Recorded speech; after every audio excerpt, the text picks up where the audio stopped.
ഈ സാരി നിനക്ക് നന്നായിട്ട് ചേരുന്നുണ്ട്. 6 മാസത്തിനുള്ളിൽ നിന്റെ കല്യാണം നടത്തുമെന്ന് ഞാൻ പറഞ്ഞു. പക്ഷെ 6 ദിവസത്തിനുള്ളിൽ തന്നെ നിനക്ക് നല്ലൊരു ബന്ധം കിട്ടി.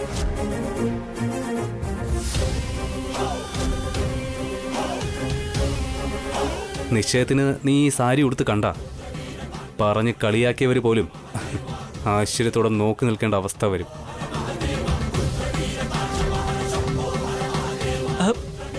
7,000 ചേട്ടാ. ഡാ, ഇതെൻ്റെ അനിയത്തിക്ക് ഇഷ്ടപ്പെട്ടു, അത് ഞാൻ വാങ്ങിക്കൊടുക്കും. മറ്റുള്ളവരെ പോലെയൊന്നുമല്ല, വെറും ചടങ്ങിന് വേണ്ടി ഞാനൊന്നും ചെയ്യാറില്ല. ശരിയല്ലേ പറഞ്ഞത്? വീരരാജ, ചിലരുടെ സംസാരം കേട്ടാൽ വളരെ നന്നായിരിക്കും.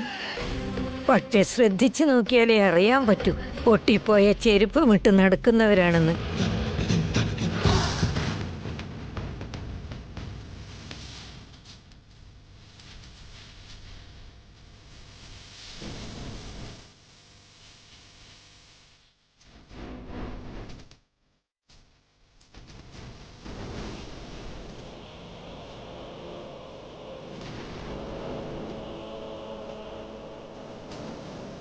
ചേട്ടാ, ചെരുപ്പ് കീറിയിരിക്കുക. എന്റെ അടുത്ത് പറയുന്നെങ്കിൽ ഞാൻ പോയി തച്ചോണ്ട് വരുമായിരുന്നല്ലോ. അതുപോലെ തന്നെയാ അവന്റെ ജീവിതവും.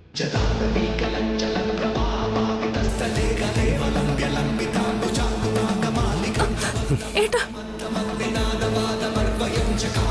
ഈ സാരി ഞാൻ എടുത്തോളാം. നീ വാങ്ങിച്ചോ. വേഗം എന്താണെന്ന് വെച്ചാ വാങ്ങിക്ക. അവനെങ്ങനെ വാങ്ങാനാടാ, നമുക്ക് പോയി വാങ്ങാം.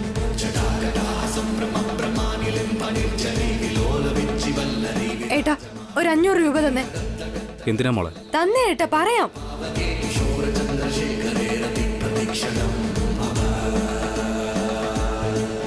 ഇതാ. ശ്രീദേവി,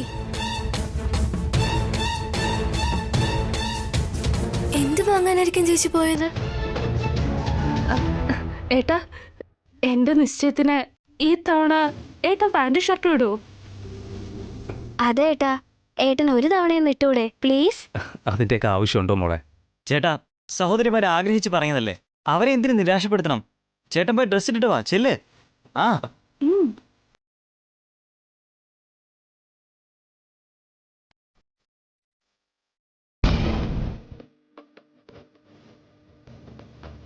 ആ മോനെ, ആ സാരി ഇങ്ങെടുത്തേ.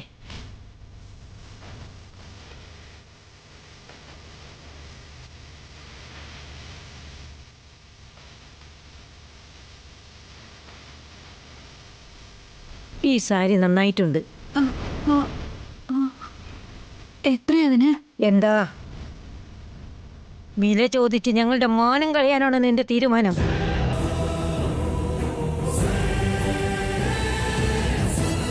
വില കണ്ടിട്ട് വാങ്ങാൻ നോക്കിയാൽ സാരിക്ക് പകരം പിന്നെ ബ്ലൗസേ വാങ്ങാൻ പറ്റൂ.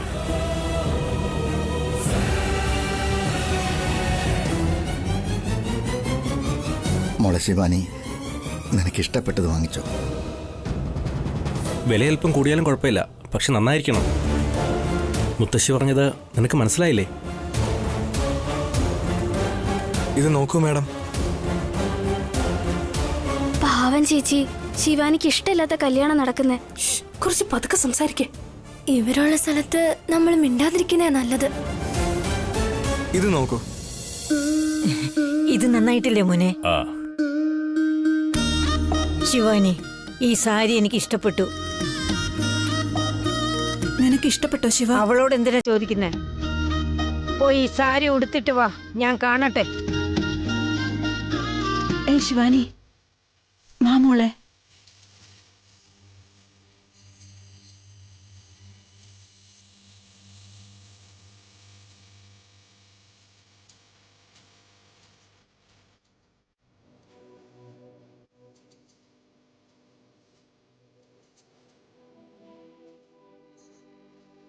ഇതാ മോളെ.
എന്തുപറ്റി?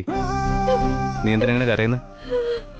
നിർബന്ധിച്ച് വിവാഹം കഴിപ്പിച്ച് ഗൗരിയെ ബലി കൊടുത്തിട്ട് പോലും തൃപ്തിയാകാത്തവരെ എന്താ ചെയ്യുക ഗൗതം?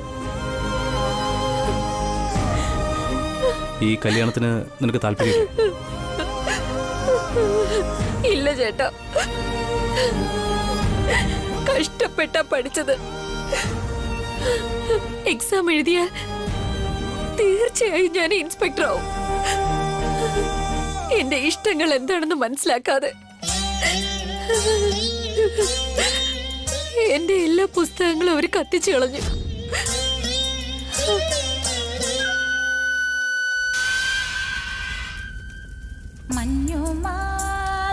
പക്ഷി മണിത്തൂവൽ കൂടുണ്ടോ? നിന്റെ അമ്മ സാവിത്രി ഉണ്ടായിരുന്നെങ്കിൽ ഇവരോട് എല്ലാവരോടും എതിർത്ത് നിൽക്കുമായിരുന്നു. ഇവരുടെ അഹങ്കാരം ഇല്ലാതാക്കിയാൽ. എന്റെ ഈ അവസ്ഥ ആരോട് പറയുമെന്ന് പോലും എനിക്കറിയില്ല ചേട്ടാ. ചേട്ടനോട് ഈ കാര്യം പറഞ്ഞ് വല്യച്ഛന്റെയും ചേട്ടന്റെയും ഇടയിൽ ഇനിയും വലിയൊരു പ്രശ്നം ഉണ്ടാക്കാൻ ഞാൻ ആഗ്രഹിക്കുന്നില്ല. രക്തബന്ധം ഉള്ളത് കൊണ്ടാ ഇവളുടെ കണ്ണുനീര് കണ്ടിട്ട് അത് എന്താണെന്ന് ചോദിക്കുന്നത്. കാര്യം എന്താണെന്ന് ഞാൻ പറഞ്ഞു. എന്റെ പ്രശ്നമൊക്കെ വിട്ടേക്ക് ചേട്ടാ. ലക്ഷ്മിയുടെ നിശ്ചയം നന്നായിട്ട് നടത്തണം. ലക്ഷ്മിക്ക് ശശികുമാരേട്ടനെ ഒരുപാട് ഇഷ്ടം. അവള് സന്തോഷമായിട്ടിരിക്കണം.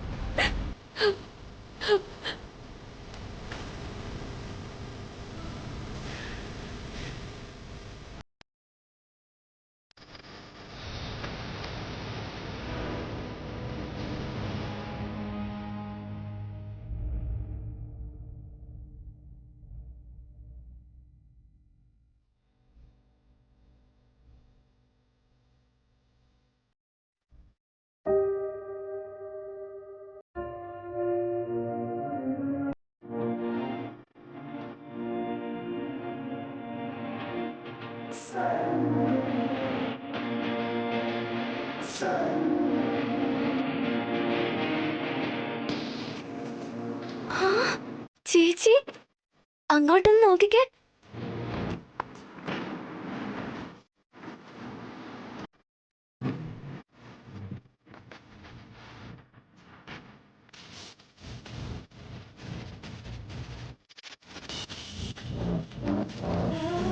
ചേട്ടൻ പാന്റ് ഷർട്ടും ഇട്ടപ്പോ സൂപ്പർ ആയിട്ടുണ്ടല്ലേ?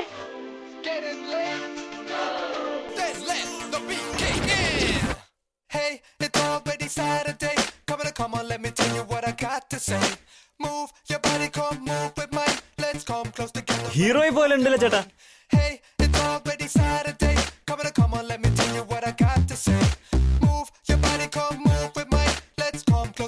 നന്നായിട്ട് ചേരുന്നുണ്ട് ഏട്ടാ. സൂപ്പർ ആയിട്ടുണ്ട് ഏട്ടാ.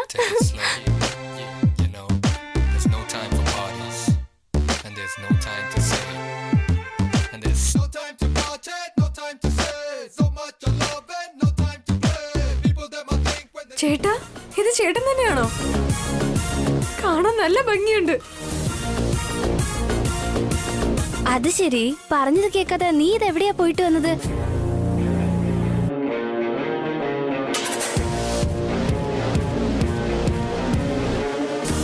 ആ പൊട്ടിയ ചെരുപ്പെടുത്ത് ദൂരെ കളയേട്ടാ,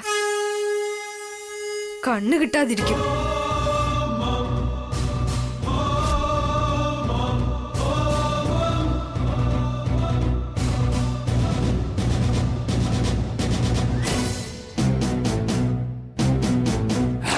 ഇതാ ഈ പുതിയ ചെരുപ്പിട്ടോ.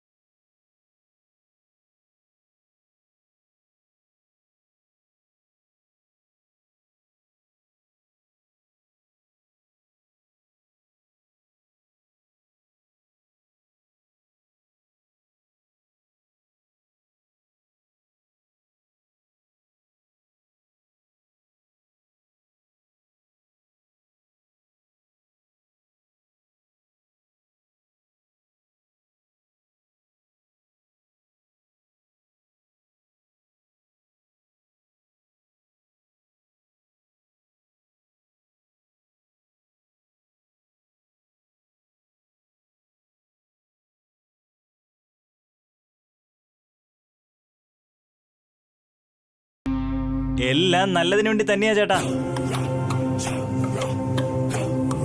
നിങ്ങൾ പോയി എടുത്ത സാധനങ്ങൾക്ക് ബില്ല് ചെയ്യാൻ നോക്ക്. ഞാൻ പോയി ഡ്രസ്സ് മാറ്റിയിട്ട് വരാം. ശരി ഏട്ടാ.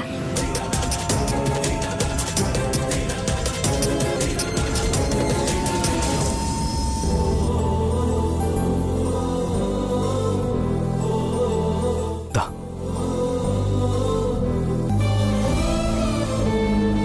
എത്രയായിരുന്നു? സർ ബില്ലിതാ. ചേട്ടാ ഞാൻ കണക്ക് കൂട്ടിയിട്ടുണ്ട് ചേട്ടാ. മൊത്തം 19,200 രൂപ. അല്ല സർ, മൊത്തം 32,000 ആയി.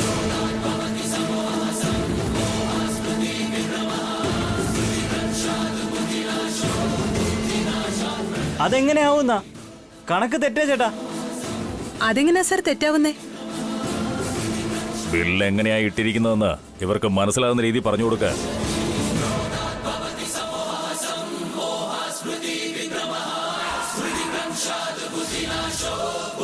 എല്ലാ ഡ്രസ്സിലും പ്രൈസ് ടാഗ് ഉണ്ടാകും സർ.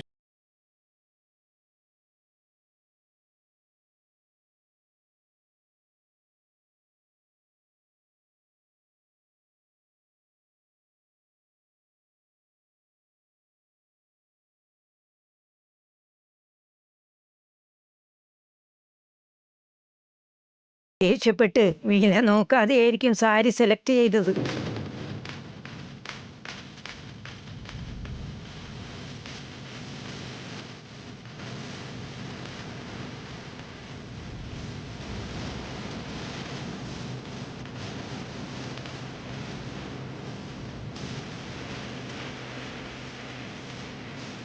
ഏട്ടാ, വില കൂടിയ സാരികൾ 2 ഉണ്ട്. നമുക്കതങ്ങ് മാറ്റാം. അത് വേണ്ട മോളെ. ചേട്ടാ ബഡ്ജറ്റ് ദാ, എൻ്റെ അനുജത്തിമാർക്ക് വേണ്ടിയല്ലേ. എനിക്ക് വേണ്ടി വാങ്ങിച്ച ഡ്രസ്സ് വേണമെങ്കിൽ തിരിച്ചു കൊടുത്തേക്കാം ചേട്ടാ. അതിൻ്റെ ആവശ്യമില്ല. എൻ്റെ അനിയത്തിയുടെ നിശ്ചയത്തിന് എല്ലാവരും പുതിയ ഡ്രസ്സിട്ട് സന്തോഷത്തോടെ വേണം നിൽക്കാനായിട്ട്. അല്ലാതെ കരഞ്ഞുകൊണ്ടല്ല നടത്തേണ്ടത്.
നമ്മൾ വിചാരിച്ചതിനേക്കാളും ചെലവ് കൂടുന്നുണ്ടല്ലേ ഏട്ടാ?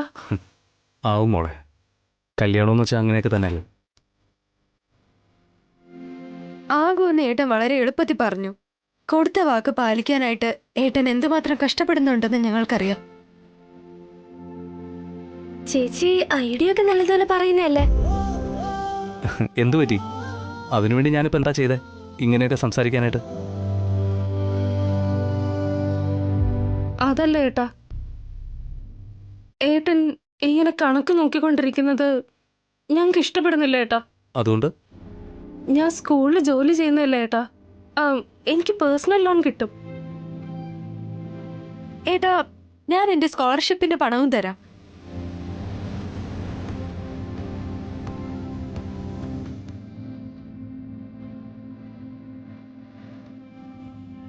ഏട്ടാ,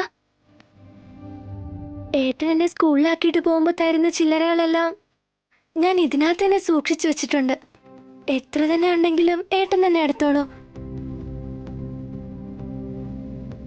നിങ്ങളെല്ലാവരും ഓരോ രീതിയിൽ ഏട്ടനെ സഹായിക്കുന്നുണ്ട്. വീട്ടിൽ ഭക്ഷണം ഉണ്ടാക്കിക്കൊണ്ടിരിക്കുന്ന എനിക്ക് എന്താ ചെയ്യാൻ കഴിയുക?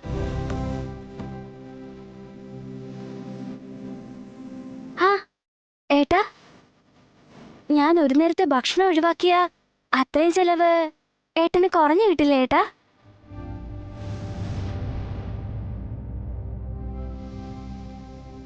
എന്താ മോളെ ഇത്? എന്നെ സഹായിക്കാനായിട്ട് നീ ഭക്ഷണം വേണ്ടാന്ന് വെക്കാൻ പോവാണോ? കഴിക്കാതിരിക്കാനല്ല, ഭക്ഷണം കുറയ്ക്കാനാ. എന്റെ വണ്ണം ഒന്ന് കുറയും. അങ്ങനെ ചെയ്താ ഏട്ടനും എനിക്കും രണ്ടുപേർക്ക് ലാഭമേ ഉള്ളൂ. വേണ്ട മോളെ, എന്ത് ബുദ്ധിമുട്ടുണ്ടായാലും അത് കൈകാര്യം ചെയ്ത് നല്ല പരിചയം എനിക്കുണ്ട്. നിങ്ങൾ നല്ലതുപോലെ ജീവിക്കണമെന്ന് എൻ്റെ ആഗ്രഹം. എനിക്ക് ബുദ്ധിമുട്ടുണ്ടാവാതിരിക്കാൻ വേണ്ടി നിങ്ങൾ അതിനു വേണ്ടി ഒന്നും ത്യജിക്കേണ്ട ആവശ്യമൊന്നുമില്ല.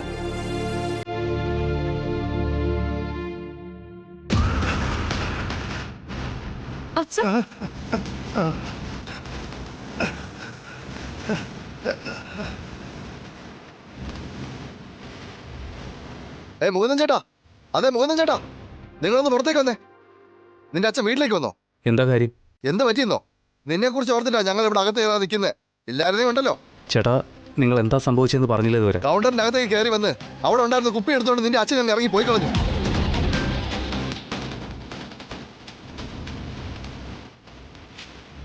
കാശില്ലെങ്കിൽ ഇറങ്ങി ഒതുങ്ങി വീട്ടിലിരിക്കണം. സോറി, നിന്റെ അച്ഛനെ ചീത്ത പറയേണ്ടി വന്നതിൽ നീ ക്ഷമിക്കണം.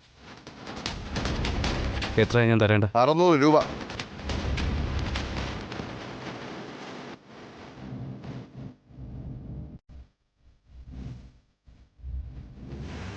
ഞാൻ പോയിട്ട് വരാം.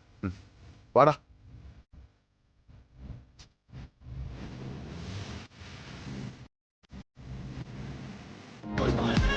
അവനൊക്കെ പോയി അച്ഛാ. ആരാണത്? നീയൊക്കെ എന്ത് ധൈര്യത്തിലാണ് എന്നെ കള്ളനെന്ന് വിളിക്കുന്നത്? ധൈര്യം ഉണ്ടെങ്കിൽ വരണടാ. വരുന്നടാ, വരണടാ. ഒരു കൈ നോക്കാവടാ. നിങ്ങളൊന്ന് നിർത്ത്. തെറ്റും ചെയ്തു വെച്ചിട്ട്. അപ്പൊ അവന്മാര് ചെയ്ത് എന്താടാ? 450 രൂപ കൊടുക്കാനുള്ളതിന് 600 രൂപ അടിച്ചോണ്ട് പോയിരിക്കുന്നു. അവരായിട്ട് ഒരുപാട് ഓടിച്ചില്ലേ? ഫൈൻ അടിച്ചെന്ന് വിചാരിച്ചോളൂ. അവന്മാരെന്താ പോലീസ് എന്നെ ഫൈൻ അടിക്കാൻ? നിങ്ങളുടെ കള്ളത്തരങ്ങൾ ചോദ്യം ചെയ്യുന്ന ഓരോരുത്തരും പോലീസ് തന്നെയാ. കല്യാണ മണ്ഡപത്തിലേക്ക് കയറാൻ നിൽക്കുന്ന ലക്ഷ്മി പോലും എന്നോട് ചോദിക്കുന്നുണ്ട്, ചേട്ടാ നിങ്ങൾക്ക് എന്തെങ്കിലും സഹായം ആവശ്യമുണ്ടോന്ന്.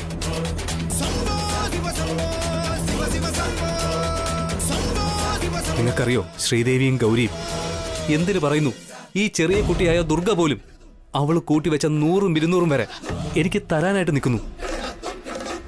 നിങ്ങൾ മാത്രം എങ്ങനെയായി പോയത്? എടാ, എന്തുമാത്രം ത്യാഗം സഹിച്ചാണ് ഞാൻ നിങ്ങളെയൊക്കെ വളർത്തി ഇത്രയും വലുതാക്കിയെന്നുള്ള കാര്യം മറന്നിട്ടാണ് നീ എന്നോട് ഇങ്ങനെ സംസാരിക്കുന്നത്. ഒരു പക്ഷേ പണം കൊടുത്തില്ലെങ്കിൽ അത് കടമായിട്ട് കണക്കാക്കിക്കൊള്ളണം.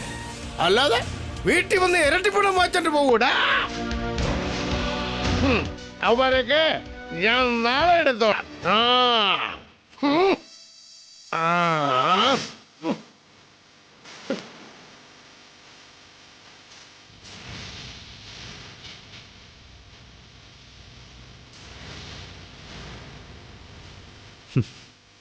നിങ്ങൾ അകത്തേക്ക് വാ.